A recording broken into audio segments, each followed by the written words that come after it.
Good morning, good morning. It is Thursday, August 8th, 2019.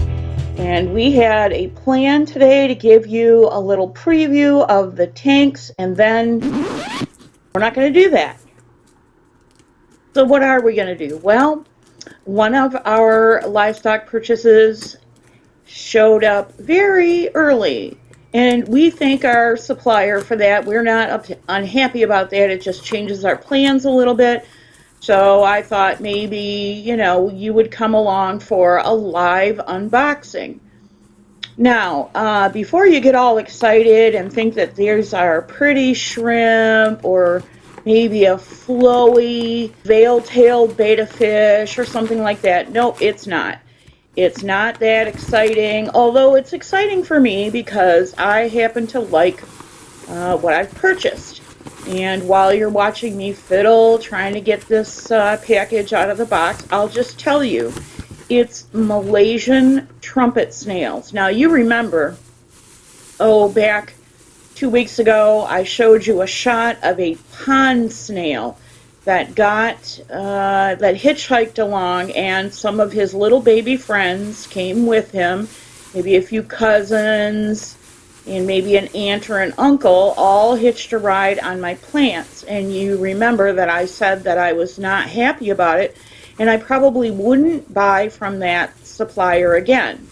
And the reason being, I knew I had a plan to buy Malaysian trumpet snails.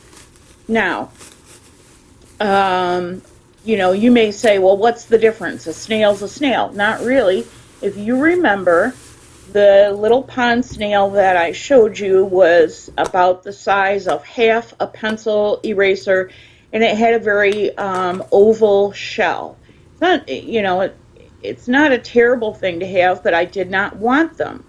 And so as I carefully search out all the little critters in this packaging, and by the way, I just want to say in defense of the seller, it is totally fine to pack Malaysian trumpet snails like this in, water-soaked, aquarium water-soaked paper toweling like this. Totally fine, nothing wrong with what they did. It gives the snails something to cling to. If you're not going to put in a food wafer or some plants for them to cling to. It is important both with snails and with other invertebrates to give them something to cling to in the bag so that, they'll get jostled around in packaging. The postman doesn't know what's in there. So here you see me just inspecting all the little pieces of paper toweling to make sure I didn't miss any of the very small ones. So totally fine with what this vendor did, as you can see. And I'm trying to, you can't see it because my hands are in the way constantly. Well, you can kind of see it there. But what I'm trying to do is not only locate all the juveniles and the babies, but then attempt to flip them off as gently as I can from the back of the conical shaped tail, or the end of the snail shell. And the reason I'm doing that is because the place where they attach is at the big end. That's the open end of the shell, and I'm pointing out to you that I see what I think is snail poop, and that's a really good thing. If you see poop in your bag, be happy. Get them into, get them acclimating to your tank water. But if there's poop in the bag, that means you've got a good selection of live delivery. So I'm picking apart all these snails, and we now get down to the bottom of the container, and the last piece of packing material, paper towels, and there we go. You can see where I try and flip them off as easily as possible from the back of the shell. So there's some plant material on there, and we're gonna make sure that we have gotten all of them, and we have. And then I'm gonna tip it up and show you, take out a piece of aquarium gravel. And here we are, so you can get a decent look at what they look like. They get between an inch, well, 3/4 of an inch to an inch and a half when they're full grown. I have one old lady or older snail in there down by my thumb. It's hard to see right there, but you'll see other shots of it. That one is almost full grown, but most of these are babies and juveniles, which is fantastic. Now, why am I all about these snails and not the pond snails? Aren't snails snails? Well, no. Just like everything in life, everything has a job and a duty.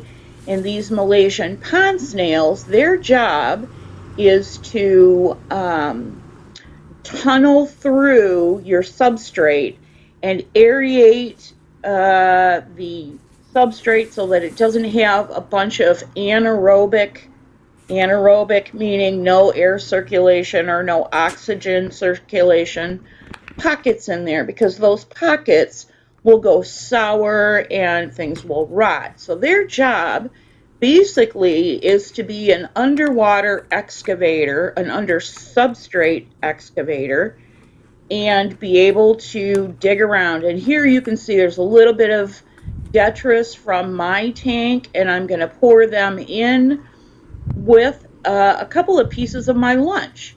And yeah, you get a great view of my hands. No, I'm not a 20-year-old, as you might have figured out by now.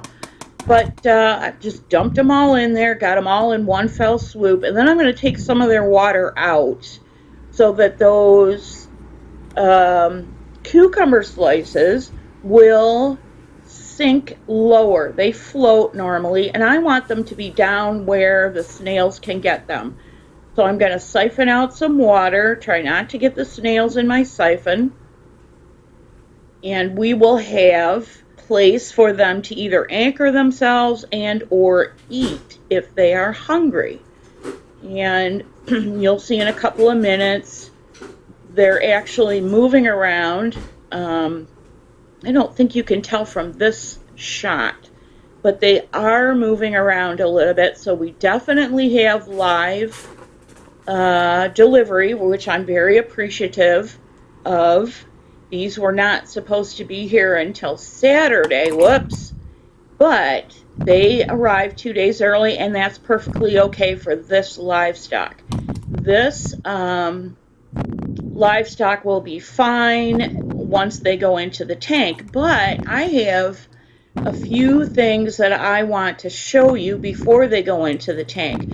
So probably what's going to happen is they'll go into a container with a tall side, and they will hang out in that container for a while until I get the other things done that I want to show you. Because remember, this is a Wallstead method planted natural tank, no fertilizers, no massive artificial light, no CO2 injections. I forgot what the other thing I was going to say. Anyway, it's totally natural. It's got dirt for a organic soil, sorry. It's got organic soil for a substrate, and then it is capped with pea gravel to keep the fine particles down. So now you can see this is about, I don't know, 45 minutes later. They are heading for the hills, some of them, and they're climbing up the side of the dish to see where the water line is and where the end of their territory is. Normally this would not happen during the day, it would happen at night, but we've just totally messed up their circadian rhythm because they were in the dark for 2 days. So now you can see a couple of them are hungry and they've latched onto those cucumbers and are eating, but the rest of them are pretty adventurous little guys. You can see them moving. It's all good. So I'm very pleased, and I'd like to thank my supplier. Sorry we went out of focus. I was trying to give you some close-ups of some movement and just kind of overshot the mark. Anyway, we'd like to thank our supplier.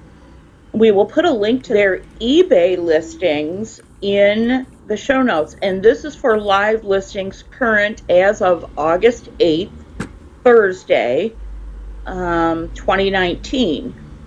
From the live listings, you can find the seller. It'll say see other the seller's other items, or go to their store, or contact them, all in those little links. And you'll be able to contact them if you're interested in their livestock. So what originally were we going to do today? Well, we were going to look at some tank shots in preparation for a video where we went through tank setup, but also I wanted to bring you, this is Rob, and he is from Flip Aquatics down in Ohio, and as you can see in the insets, if you look above his right shoulder, there is a fantastic stair-stepped conveyor belt that made taking his 125-gallon tanks from the loading dock down into the basement, where he is building a massive shrimp room. And you're looking at some of the build pictures. The film itself was taken during a live chat yesterday on Wednesday. And as you can see, he ordered, this isn't even all of them, this is barely a fraction of them. He ordered a massive amount of tanks. I think he has over 100 tanks, and those are 125-gallon tanks each. So let's run through quickly the shots that I took for today in preparation. And all I'm really showing you is the massive amount of growth, and my dwarf lily had to be moved, and it's now green instead of red because of the lower light. But I wanted to arrest its growth a little bit, and I'll be trimming it back, but I wanted you to see it. And so before I put any more livestock in this, I have to do water parameters, which is coming up, and also some other things as far as tank setup goes. And I'll be bringing that to you next week.